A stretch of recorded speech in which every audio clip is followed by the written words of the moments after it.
Hi good evening everyone. Rajasthan question bank पर आपका हार्दिक स्वागत है। आज की जो हमारी क्लास है वो पार्ट बी से रिलेटेड है और पार्ट बी में धारा 67 से लेके हम 75 तक के जितने भी एमसीक्यू हैं वो सॉल्व करने वाले हैं। इससे पहले की अगर आपने क्लास नहीं देखी है धारा 1 से लेके आपके 66 तक तो वो आप प्लेलिस्ट में जाके देख सकते हैं। देखिएगा आज का हमारा फर्स्ट क्वेश्चन क्या है कि नगर पालिका संपत्ति से संबंधित धाराओं का वर्ग है। नगर पालिका संपत्ति से संबंधित धाराओं का कौन सा वर्ग है? तो ऑप्शन धारा 55 से 78, धारा 95 से 75, धारा 95 नहीं है 55 कर दीजिएगा ऑप्शन, चलो धारा 67 से 75 और धारा आपके 79 से 85। तो इनमें से कौन सा सही होगा? तो देखो ये तो उल्टा तो हो ही नहीं सकता, धारा उल्टी थोड़ी ना चलेगी। 55 से 78 ये भी गलत है और धारा आपके 67 से 75 ये सही हो जाएगा। तो धारा 67 से 75 आपके किसके बारे में बताया गया है? नगर पालिका से संबंधित धाराओं का आपका वर्ग है। तो ऑप्शन नंबर सी आपका यहाँ पे करेक्ट हो जाएगा। नेक्स्ट देखिएगा, नगर पालिका की संपत्ति अर्जित करने की शक्ति के संदर्भ में निम्नलिखित कथनों पर विचार कीजिए। नगर पालिका अपने क्षेत्र या उससे बाहर संपत्ति अर्जित कर सकती है। बिल्कुल, नगर पालिका अपने क्षेत्र में भी और अपने क्षेत्र से बाहर भी क्या कर सकती है? संपत्ति अर्जित कर सकती है।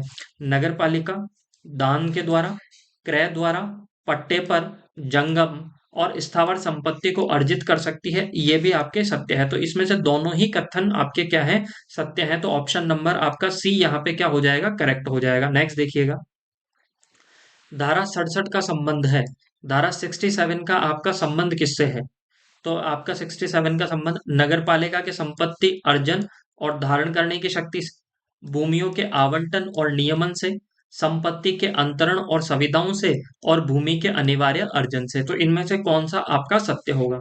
देखो ऑप्शन नंबर डी तो आपके इसलिए गलत हो जाएगा क्योंकि आपके भूमि का जो अनिवार्य अर्जन है वो किसके अंदर बताया गया है? वो बताया गया है आपके धारा 70 के अंदर। तो ये ऑप्शन तो आपके इसलिए गलत हो गया। अच्छा, भूमियों के आवंटन और नियमन से ये आपका क्यों गलत हो गया? क्योंकि ये बताया गया है आपके धारा 71 के अंदर, धारा 71 के अंदर आपको ये बताया गया है, ये इसलिए गलत हो गया। संपत्ति के अंतरण और संविदाओं से, संपत्ति का अंतरण का मतलब होता है ट्रांसफर करना, अपनी प्रॉपर्टी को ट्रांसफर करना और कॉन्ट्रैक्ट करना, ये इसलिए गलत हो जाएगा क्योंकि ये बता रखा है आपको किसके अंदर? धारा 73 के अंदर, धारा 73 के अंदर। तो ये चीज आप याद रखिएगा। तो इसलिए ये आपके क्या हो गया? गलत है। तो इसमें केवल और केवल एक ऑप्शन आपका सही होगा और ऑप्शन नंबर ए आपका यहाँ पे क्या हो जाएगा? करेक्ट हो जाएगा। नेक्स्ट देखिएगा, नगर पालिका में निहित संपत्ति के संदर्भ में निम्नलिखित कथनों पर विचार कीजिए। धारा 67 के अंदर क्या है? धारा 67 के अंदर है नगर पालिका की संपत्ति अर्जित करने की शक्ति। धारा 68 के अंदर क्या है? नगर पालिका की संपत्ति नगर पालिका में निहित होगी, ये संपत्ति नगर पालिका में निहित होगी, ये बताया गया है धारा 68 के अंदर। अब देखिएगा, धारा 68 में विनिर्दिष्ट किसी भी स्वरूप की संपूर्ण संपत्ति नगर पालिका में निहित होगी। किसी भी स्वरूप की संपूर्ण संपत्ति, संपूर्ण संपत्ति यहाँ पे ये गलत लिख रखा है। देखो क्यों गलत है ये चीज समझिएगा। ये आप धारा 68 पढ़ोगे तो धारा 68 के अंदर पढ़ोगे कि नगर पालिका के अंदर वह संपत्ति जो राज्य सरकार ने अपने लिए आरक्षित कर रखी है वो नगर पालिका के अंदर निहित नहीं होगी। ठीक है, जिसे हम नूजल भूमि के नाम से भी जानते हैं, जिसे आपने एक वर्ड पढ़ा होगा, नूजल भूमि। तो नूजल भूमि कौन सी होती है? वह भूमि जो आपके स्टेट गवर्नमेंट के डायरेक्ट अंडरटेकिंग में होती है, डायरेक्ट उनके हाथ में होती है। ठीक है, डायरेक्ट उनका अधिकार होता है, उसे कहते हैं नूजल भूमि। तो धारा 68 के अंदर आपका ऑप्शन एक तो गलत हो गया क्योंकि संपूर्ण भूमि नगर पालिका में नहीं होगी। वह भूमि नहीं होगी जो किसके अंदर? आपके डायरेक्ट राज्य सरकार के अंडरटेकिंग होगी, वह नगर पालिका में निहित नहीं होगी। तो इसमें संपूर्ण शब्द आपके क्या गलत दे रखा है। फिर देखिएगा, नगर पालिका इसे न्यासी के रूप में धारित करेगी। बिल्कुल, नगर पालिका एज अ ट्रस्टी के रूप में धारित कर सकती है। राज्य सरकार नगर पालिका को सौंपी गई सरकारी भूमि को किसी समय में पुनः ग्रहित करने में सक्षम होगा। बिल्कुल सही है ऑप्शन। राज्य सरकार ने यदि कोई भी भूमि अगर नगर पालिका को सौंपी है, कोई भी भूमि अगर नगर पालिका को दी गई है तो वापस राज्य सरकार चाहे तो उनसे वापस क्या कर सकती है? ले सकती है। कब ले सकती है? जब राज्य सरकार को लगे कि ये भूमि लेना जरूरी है। या फिर दूसरा ये कि अगर नगर पालिका उस भूमि का क्या कर रही है? गलत तरीके से उसका यूज कर रही है, तो भी राज्य सरकार उनसे वापस ले लेती है। तो ऑप्शन नंबर 2 और 3 आपके यहाँ पे क्या हो जाएंगे? करेक्ट हो जाएंगे। ये चीज आप याद रखिएगा। नेक्स्ट देखिएगा, धारा 69 के तहत नगर नगर पालिकाओं की शक्तियों के संदर्भ में निम्नलिखित कथनों पर विचार कीजिए। नगर पालिका करार, पट्टा, अनुदान आदि द्वारा संपत्ति अर्जित कर सकती है किंतु विनिमय नहीं कर सकती। ये गलत है। विनिमय का मतलब क्या होता है? आपके एक तरीके से एक्सचेंज नहीं कर सकती, ये एक्सचेंज कर सकती। तो ये आपके किंतु विनिमय नहीं कर सकती, ये गलत है। क्योंकि नगर पालिका करार भी कर सकती है, पट्टा भी कर सकती है, अनुदान भी कर सकती है और विनिमय भी कर सकती है। ठीक है, ये चीज याद रह जाएगा। तो ये ऑप्शन तो गलत हो गया आपका। स्थावर संपत्ति को का करार, भाड़े या विनिमय द्वारा लेने या देने के मामले में नगर पालिका को राज्य सरकार की, किसकी? राज्य सरकार की पूर्वानुमति लेनी होगी। ये सही है। मतलब कोई भी आपकी जो संपत्ति है उसको क्या करना, उसका एग्रीमेंट करना मतलब करार करना, भाड़े पे देना मतलब उसको क्या किराए पे देना, उसका विनिमय करना, इनसे पहले नगर पालिका को क्या करना पड़ेगा? राज्य सरकार की अनुमति लेनी पड़ेगी। किसकी अनुमति? राज्य सरकार की। ये सही है आपका। नगर पालिका का विधिवत स्थापित न्यास में हितधारी होना वैध होगा। मतलब नगर पालिका विधिवत का मतलब होता है लॉ के तहत उसका एज अ ट्रस्टी होना क्या होगा? लीगल होगा। तो ऑप्शन नंबर सेकंड और थर्ड आपके यहाँ पे क्या हो जाएगा? करेक्ट हो जाएगा। ऑप्शन बी आपका यहाँ पे क्या है? सही है। नेक्स्ट देखिएगा। भूमियों के अधिकारों के अभ्यर्पण की स्वीकृति और पूर्ण स्वामित्व का पट्टा किए जाने के संदर्भ में निम्नलिखित कथनों पर विचार कीजिए। कोई भी व्यक्ति अपने अधिकारों का नगर पालिका के पक्ष में अभ्यर्पण कर सकेगा। बिल्कुल सही है ये। तत्पश्चात नगर पालिका निर्धारित शुल्क प्राप्त कर उस व्यक्ति के लिए पूर्ण स्वामित्व पट्टा जारी कर सकती है। ये भी सही है। शुल्क का निर्धारण नगर पालिका के द्वारा किया जाएगा। ये गलत है। क्यों गलत है? क्योंकि जो शुल्क का निर्धारण होता है वो नगर पालिका के द्वारा नहीं किया जाता, वो किया जाता है आपके किसके द्वारा? राज्य सरकार के द्वारा। ये चीज आपको याद रह जाएगी। फिर देखिएगा नेक्स्ट। पूर्ण स्वामित्व पट्टा या उस भूमि के साथ में पहले से ही संलग्न समस्त क्रय संविदाओं और ऋणों भारों से मुक्त होगा। ये आपका क्या है? गलत है।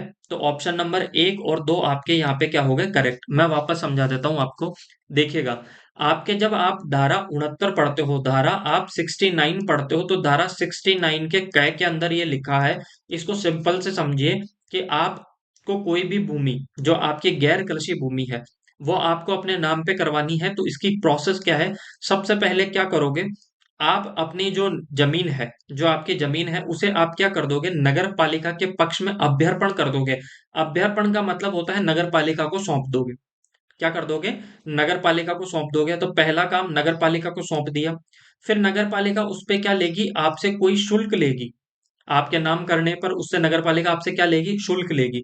और उस शुल्क जो लेगी उसका निर्धारण कौन करेगा कि इतना शुल्क लिया जाएगा? वो करेगी आपसे राज्य सरकार। ठीक है, राज्य सरकार उसका निर्धारण करेगी। दूसरी चीज, तीसरी चीज यहां पे समझिएगा।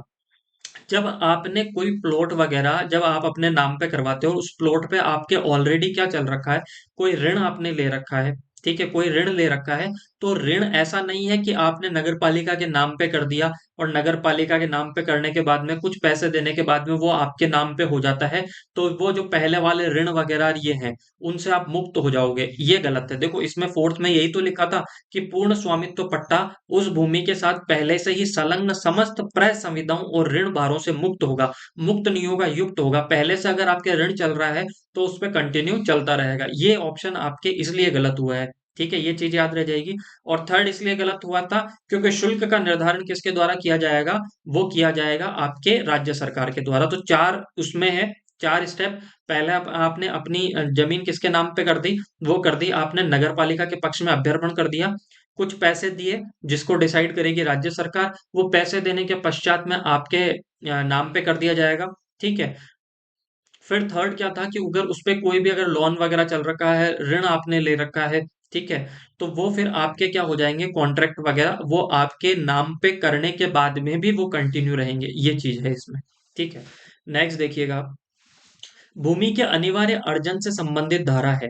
देखो इसमें एक पहली चीज तो समझिएगा। इसमें धारा आपके कौन सी सही हो जाएगी? धारा आपके 70 यहाँ पे सही है। भूमि के अनिवार्य अर्जन से रिलेटेड कौन सी धारा है?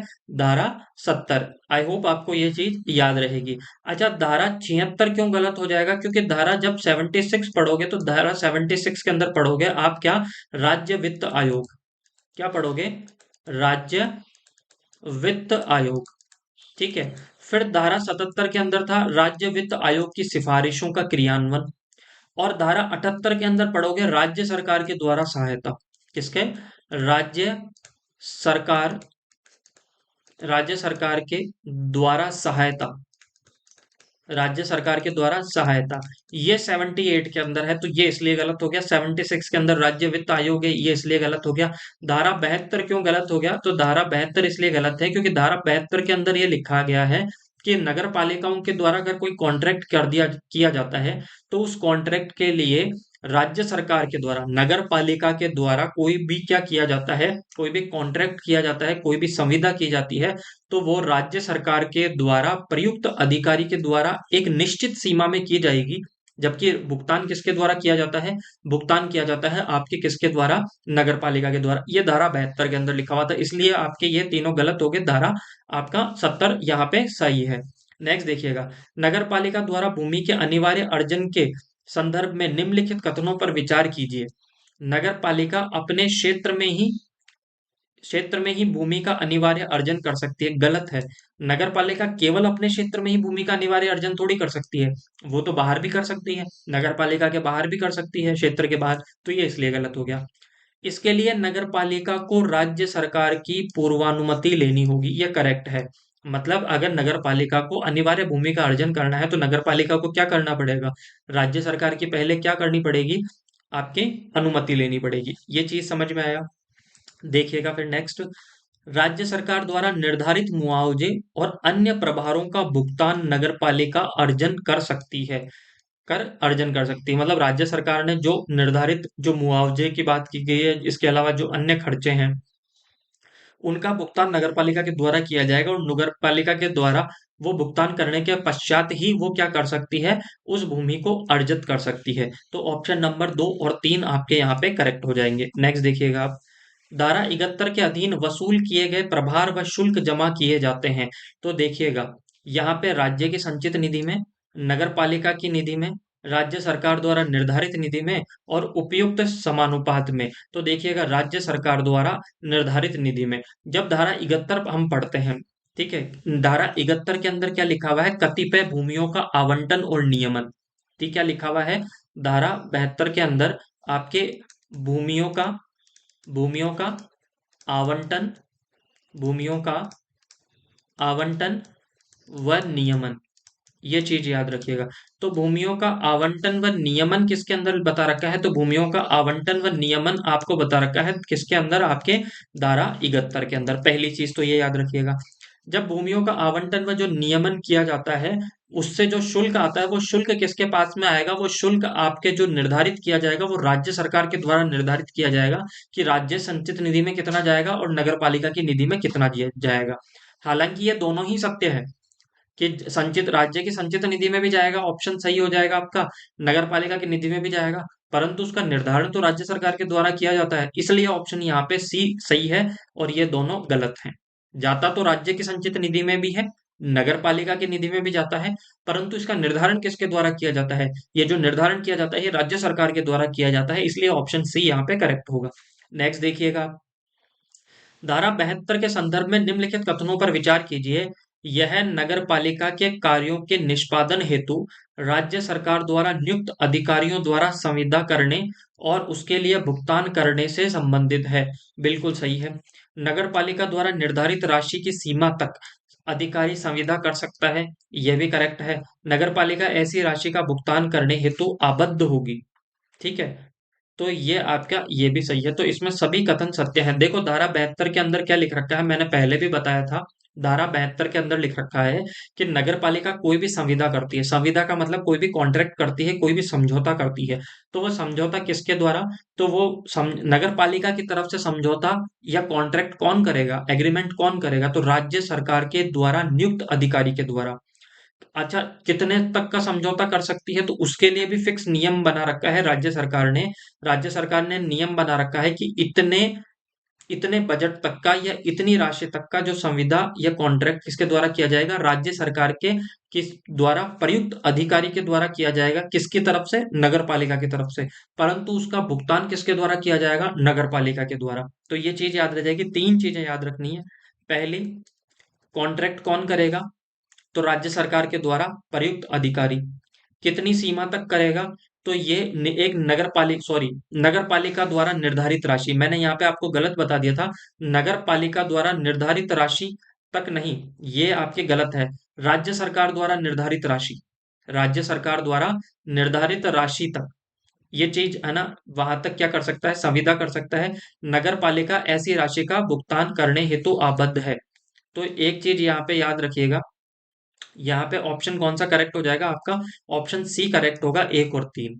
ये मैंने आपको गलत बता दिया था। ठीक है, नेक्स्ट देखिएगा आप। नगर पालिका द्वारा संपत्ति के अंतरण और संविदाओं के संदर्भ में निम्नलिखित कथनों पर विचार कीजिए। नगर पालिका अपनी किसी जंगम या स्थावर स्थावर संपत्ति को पट्टे पर देने, विक्रय करने और अंतरित करने हेतु समस्त संविदाएं कर सकती है। बिल्कुल ये सत्य है। ऐसा कोई सौदा या संविदा इस अधिनियम के अनुरूप नहीं है, तो नगर पालिका पर वह बाध्यकारी होगा नहीं। नगर पालिका पर वो बाध्यकारी नहीं होगा। ऐसा कोई भी सौदा या संविदा इस अधिनियम के अनुरूप नहीं है, तो वो नगर पालिका पे कंपलसरी नहीं है, बाध्यकारी नहीं है कि नगर पालिका वो कॉन्ट्रैक्ट करे। राज्य सरकार द्वारा नियुक्त अधिकारी नगर पालिका की ओर से किए गए ऐसे सौदे के प्रस्ताव की वैधता और औचित्य की जांच कर सकता है। तो ये आपके सही है। तो इसमें कौन सा सही हो जाएगा? इसमें आपके ऑप्शन नंबर 1 और 3 यहाँ पे करेक्ट होगा। ऑप्शन नंबर सी आपके यहाँ पे क्या हो जाएगा? करेक्ट हो जाएगा। नेक्स्ट देखिएगा। यदि भूमि समूह के आवंटन हेतु वह पट्टे पर विक्रय अंतरित की जाती है, यह आपके धारा 73 से रिलेटेड है। धारा 73 में क्या है? आपके नगर पालिका के द्वारा भूमि का अंतरण, वह भूमि का अंतरण से संबंधित है। तो देखिए, ये धारा 73 के अंदर है, भूखंडों या आवासन इकाइयों का 25% वार्षिक रूप से कमजोर वर्ग और निम्न आय समूह के लिए रियायती दरों पर किया जाएगा। गलत है, 25% नहीं, 20%। और कई जगह ये 21% भी लिखा हुआ है, मैं आपको देख के बता दूंगा, पर 20% आप याद रखिएगा। इन रियायती दरों का निर्धारण राज्य सरकार करेगी। तो इसमें केवल और केवल आपका कौन सा सही है? ऑप्शन नंबर बी आपका करेक्ट है। मतलब अगर कोई भी आवासन है, मानो कोई भी हाउसिंग सोसाइटी बन रही है, ये कोई भी आपके भूमि समूह आवासन हेतु पट्टे या विक्रय किया जाता है, तो इसके लिए जो टोटल आपके जैसे 100 मकान है, तो 100 मकान का 20% किन के लिए? जो ईडब्ल्यूएस है, इकोनॉमिकल वीकर सेक्शन है, इनके लिए क्या किया जाता है? इनको रियायती दरों पे दिया जाता है। रियायती दरों का मतलब कम दरों पर, रियायत पर, ठीक है, थोड़ी बहुत छूट पर। इसका निर्धारण कौन करेगा? तो इसका निर्धारण करेगी राज्य सरकार आपकी। तो ऑप्शन बी करेक्ट है। नेक्स्ट देखिएगा। नगर पालिका द्वारा संपत्ति के अंतरण और संविदाओं के संदर्भ संदर्भ में निम्नलिखित कथनों पर विचार कीजिए। नगर पालिका द्वारा की गई कोई भी संविदा अधिनियम के उपबंधों के प्रतिकूल होने पर बाध्यकारी नहीं होगी। ये करेक्ट है कि नगर पालिका द्वारा कोई भी कॉन्ट्रैक्ट किया जाता है, यदि वो अधिनियमों के क्या हो? अगेंस्ट हो, प्रतिकूल हो, तो फिर वो क्या होगा? वो बाध्यकारी नहीं होगा, ये बताया गया है। भूखंडों या आवासन इकाइयों के लिए आर्थिक रूप से कमजोर वर्ग हेतु रियायती दरों का निर्धारण नगर पालिका द्वारा किया जाएगा। क्या? कि भूखंडों या आवासन है, आवासन इकाइयों के लिए आर्थिक रूप से कमजोर वर्ग हेतु रियायती दरों का निर्धारण नगर पालिका के द्वारा नहीं किया जाएगा। ये आपके गलत है। यह भी मैंने बताया था किसके द्वारा किया जाएगा? यह राज्य सरकार के द्वारा किया जाएगा। किसके द्वारा? राज्य सरकार के द्वारा। तो ये दो गलत है, तो ऑप्शन नंबर केवल और केवल ए आपका सही हो जाएगा यहाँ पे। नेक्स्ट देखिएगा। यदि नियमों का उल्लंघन कर भूमि का आवंटन हुआ है और संबंधित व्यक्ति ने कब्जा ले लिया है, तो देखिएगा कि मतलब अगर देखो यहाँ पे मैं बताऊं आपको, कोई भी भूमि है, ठीक है, उसके नियमों का क्या हुआ है? उल्लंघन हुआ है। कोई भी अगर भूमि है जिसका क्या किया गया है, आपको गलत तरीके से आपको वो बेच दी गई है या उल्लंघन हुआ है, तो फिर क्या कर दिया जाएगा? उसकी जांच की जाएगी। जांच में अगर ये पाया जाएगा कि ये गलत व्यक्ति के नाम गलत नियमों के तहत कर दिया गया है, तो फिर उसे क्या कर दिया जाएगा? वहां से बेदखल कर दिया जाएगा। तो यहाँ पे है, उसे अनधिकृत अधिभोगी समझा जाएगा और उसे बेदखल कर दिया जाएगा। ऑप्शन सी यहाँ पे क्या हो जाएगा? आपका करेक्ट हो जाएगा। नेक्स्ट देखिएगा आप। राजस्थान नगर पालिका अधिनियम की धारा 71 व 73 के अंतरणों के संदर्भ में निम्नलिखित कथनों पर विचार कीजिए। अंतरण पूर्ण स्वामित्व या पट्टे के आधार पर होगा। भाई बिल्कुल सही है कि यदि अगर आपने आपको अपनी जमीन अपनी भूमि क्या करनी है, ट्रांसफर करनी है, तो पूर्ण स्वामित्व या पट्टे के आधार पर होगा, ये सही है। पट्टे को निर्धारित प्रभारों प्रभारों का मतलब होता है चार्ज के भुगतान के पश्चात पूर्ण स्वामित्व में बदला जाएगा, बिल्कुल सही है।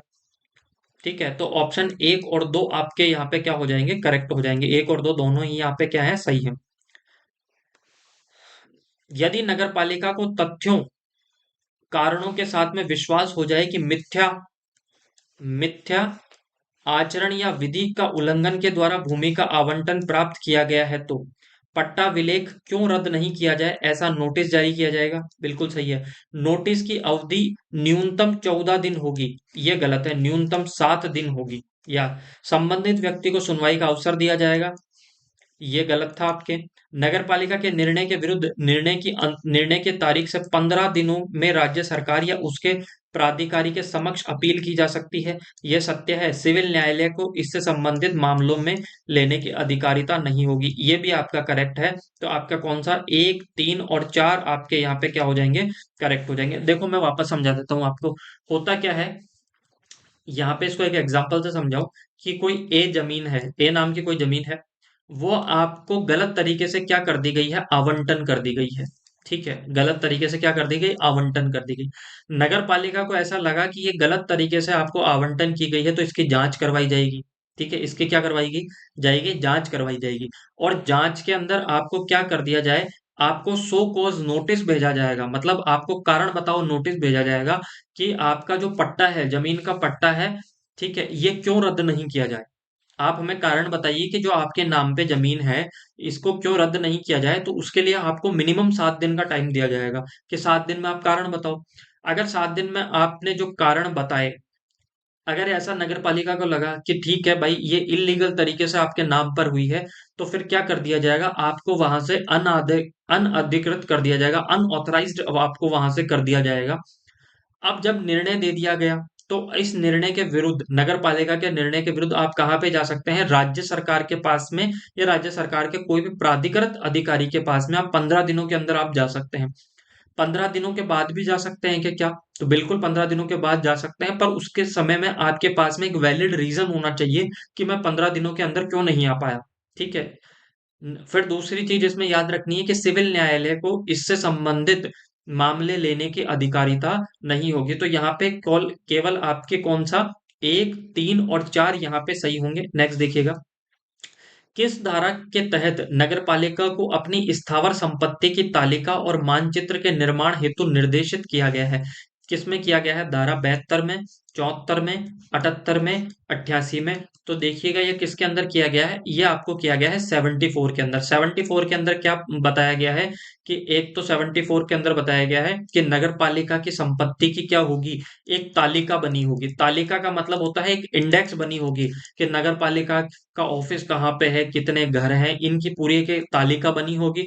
कौन सा घर कहाँ पर है, तो उसके लिए एक मानचित्र बना होगा। तो मतलब नगर पालिका की स्थावर संपत्ति की क्या, तालिका और मानचित्र के निर्माण हेतु निर्देशित किया गया। और ये किसके अंदर है, धारा 74 के अंदर। किसके अंदर है, धारा 74 के अंदर। अच्छा, नेक्स्ट देखिएगा, नगर पालिका द्वारा अपनी स्थावर संपत्ति की तालिका और मानचित्र के निर्माण के संदर्भ में निम्नलिखित कथनों पर विचार कीजिए। अधिनियम के लागू होने के 1 वर्ष में नगर पालिका इन्हें निदेशक स्थानीय निकाय के कार्यालय में जमा करा सकेगी, बिल्कुल सही है। एक, कौन, अधिनियम जैसे ही लागू होता है उसके 1 वर्ष में नगर पालिका इन्हें कहाँ पर, निदेशक स्थानीय निकाय के कार्यालय में जमा कर सकेगी, सही है। मुख्य नगरपालिका अधिकारी इस तालिका में परिवर्तनों के संबंध में वार्षिक विवरण तैयार करेगा, कौन, सीएमओ, मुख्य नगरपालिका अधिकारी, कि 1 साल के अंदर हमारी जो नगर पालिका के अंदर क्या क्या चेंज हुए उसका पूरा एक विवरण तैयार करेगा, और उसे कहाँ पे रखाएगा, आपके नगर पालिका के अंदर रखा जाएगा उसको। ठीक है, मुख्य नगर पालिका अधिकारी इसे वार्षिक विवरण को विधानसभा में रखेगा, ये गलत है। कहाँ पे रखेगा वो उसे, वो आपके इसको रखेगा आपके कहाँ पर, नगर पालिका में, नगर पालिका के अंदर, नैपा मतलब नगर पालिका के अंदर। मुख्य नगर पालिका अधिकारी इसकी एक कॉपी निदेशक स्थानीय निकाय के कार्यालय में भेजेगा। ठीक है, ये आपके सही है, तो एक, दो और चार इसके अंदर आपके क्या हो जाएंगे, करेक्ट हो जाएंगे। ऑप्शन नंबर डी आपके यहाँ पे करेक्ट होगा। नेक्स्ट देखिएगा।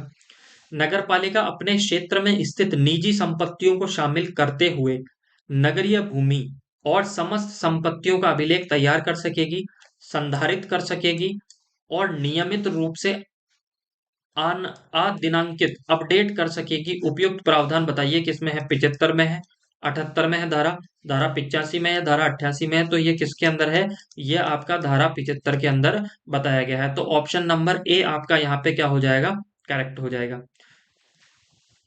आज की क्लास हम यहीं पे समाप्त करते हैं। देखिएगा धारा 75 तक आज हमने कंप्लीट कर ली है, धारा 75 तक आज हमने कंप्लीट कर ली है। कल हम धारा 76 से लेके 89 तक कंप्लीट कर लेंगे, 89 तक कंप्लीट कर देंगे। इसका मतलब आपके फिर 89 के बाद में आपके 99 तक तो धारा है ही नहीं, 100 तक धारा है ही नहीं। इसके बाद में आपके धारा 101 से और 140 तक आपके क्या करेंगे, हम कंप्लीट करेंगे। तो बहुत ही जल्द, अगर आने वाले 10-15 दिनों में हम पूरी की पूरी धाराएं थ्रू एमसीक्यू कंप्लीट करने वाले हैं। अगर आपको ये सेशन अच्छा लगा है तो ज़्यादा से ज़्यादा शेयर कीजिए, सब्सक्राइब कीजिए। Thank you so much, bye bye and take care.